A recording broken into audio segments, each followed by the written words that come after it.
Hello everybody. Now usually I have to do a live stream to update everybody, but this is the first time I'm trying out an outdoor video. I tried very hard to do a live stream, but the outdoor internet just cannot make it. I don't know why. So I thought I'll upload a video instead. Okay, I hope the sound quality is fine and things like that. So the bull run has started. Okay, I don't think anybody would deny that. Yes, there is a chance that some other things might happen, but as far as all the known factors are pointing to, the bull run has started. So what has changed? So yesterday was the first time we actually got the Federal Reserve to admit that inflation is coming down. To be precise, the Jerome Powell, the Federal Reserve Chairman, actually used the phrase, "Disinflation has started." Okay, disinflation has started. I'll be frank with you, in my years of economic studies, I never heard of the word disinflation before. But I think it is a word that actually brings music to the ears. So I thought this is a very important thing. The only thing that is stopping us from experiencing a spike in the bull market is the Federal Reserve keep pushing, keep being hawkish and pushing the stock market down with threats of increased interest rate. I'm gonna push it to the roof. I'm gonna continue until the job is done. Blah blah blah. All these are hawkish statements, but those statements have changed right now. The rhetoric has changed. The tone has changed. I've listened to Jerome Powell's speech 2 times yesterday, and the more important is the Q&A. The Q&A is actually quite important. So essentially, Jerome Powell come to the conclusion that that the fall in prices it has started. The fall in the rate of increase in prices has started, and he still say that.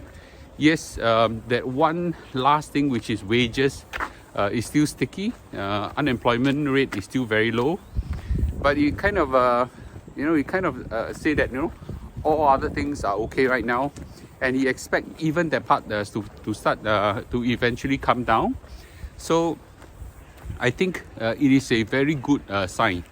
Of course, the whole stock market rallied, and I think the rally will continue. Right? Yesterday broke through 4,100 points, and for those people who believe that it's going to crash to 3,000 points, it's going to crash to 3,500 points, it's going to crash to 2,500 points, including very smart investment bankers like Goldman Sachs, Morgan Stanley, all these that go fear mongering of a lot of people. I think that it's just plain fear mongering. Yeah. So. Incidentally, for those people who are wondering why am I walking around, I'm clocking my steps to burn off my Chinese New Year fats that was accumulated. So this is a part that needs to go down, okay? Not like unlike a stock market. I think from a weight of 73 over kilogram, it shot to 76. My God. Now it dropped to 74, a borderline of 74, and it's go down more. So for those people who, I got this advice for those people who put on weight, okay? Weight gain is like cement. I've said it before. When you first gain it, okay, quickly burn it away, because when it solidifies, it's like concrete like that. So I worked very, very hard to get rid of it. I've got some success. I think my guess is that in about 3 days I should go back to my normal. Anyway, let's go back to a stock market. So Jerome Powell has actually used very dovish terms during the Federal Reserve press conference. So I think directionally we are all now pointing towards a very strong recovery. This is the moment like the recovery of 1982. I think so. I do think so. Now I could be wrong, right? I could be wrong, but I think from now on, I think we will have a very volatile recovery. Now some people are going to say, hey, Mr. Lu, earnings are bad, right? Earnings are bad. The economic outlook still bad and things like that. Is it true? Yeah, okay. But this is precisely what we need to bring prices down and the whole stock market to go up. So in fact, on this note, the Federal Reserve Chairman actually said that he thinks there's still a chance for a soft landing, meaning that we're able to achieve a fall in inflation through a hike in interest rate without causing too much pain, okay, to the economy and jobs. So I think there is still a chance. I can't tell. Okay, they are smarter than me. So for those people who believe in the Fed over the last half a year that I'll continue to ramp up. I think the whole market has totally ignored the Federal Reserve very hawkish stance. And today, today in US time, yesterday in US time, the Federal Reserve have indeed changed their tone, right? So you cannot trust the Federal Reserve too much, right? They can flip. They have flipped before and they can flip again. They have been wrong before and they can be wrong again about the inflation and economic stand. However, what they are really truly afraid of is that the economic environment becomes so optimistic that people start to spend money again. Then that will drive inflation up. Please, unfortunately, whatever I say here to tell Singaporeans not to spend too much money is not going to be impactful. But let's hope that United States, in the US, people actually don't go out and spend money like crazy. Well, meanwhile, if you look at the economic environment, housing prices continue to dip drastically. Goods and services continue to dip drastically. The only one thing that haven't dipped drastically are wages and unemployment. So that part is some concern. But actually, I'm not so concerned. He actually pointed out rightfully. He says that, so there are three buckets, right?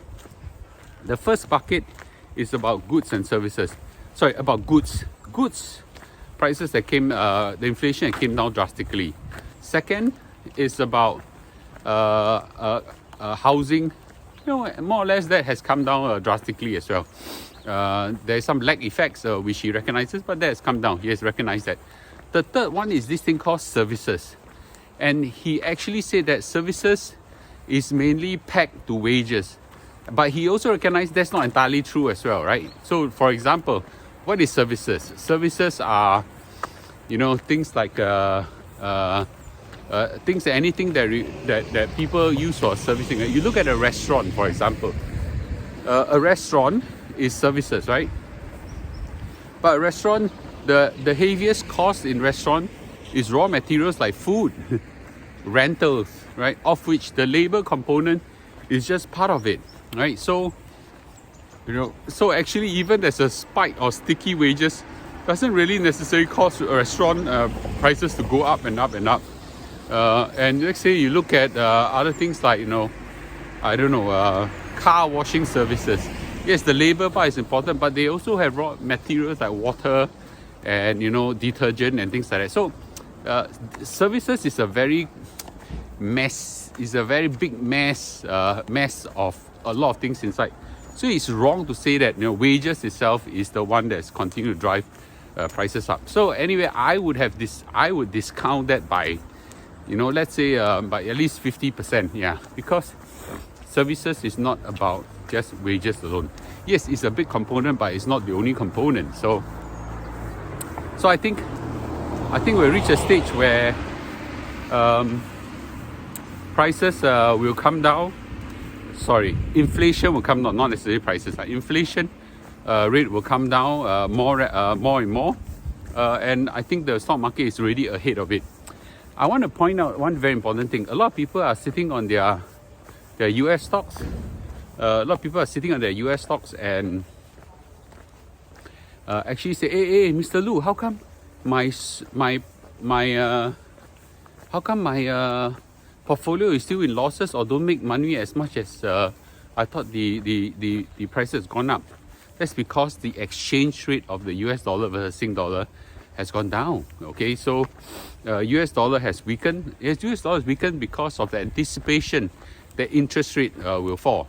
So all the hot money, which is all the funds, are now pulling out US, diverting to other locations for higher returns, right? So that is a short-term phenomena.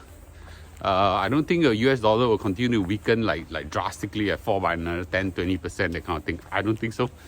So you just gotta, I would say that, I'm just gonna hold it on.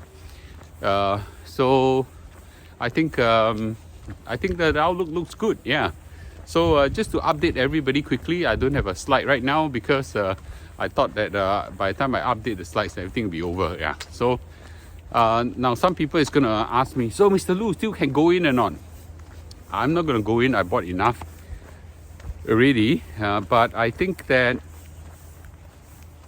from the peak of 4,700 points or something like that, now it's at 4,001. There's still a gap, not a lot of gap, there's still a gap.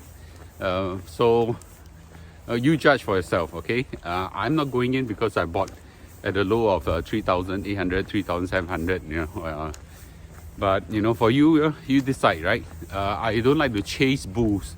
I like to grab bears, yeah. So I think I've said it again and again, okay? So good, okay, so with this, all the best to you, and for those who have made money, congratulations. Those who miss out on this one, it's okay, okay?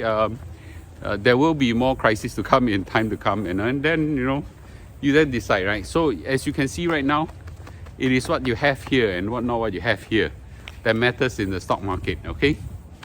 All right, cool. Okay, so all the best to you guys, and I'll see you guys again. Thank you. Thank you.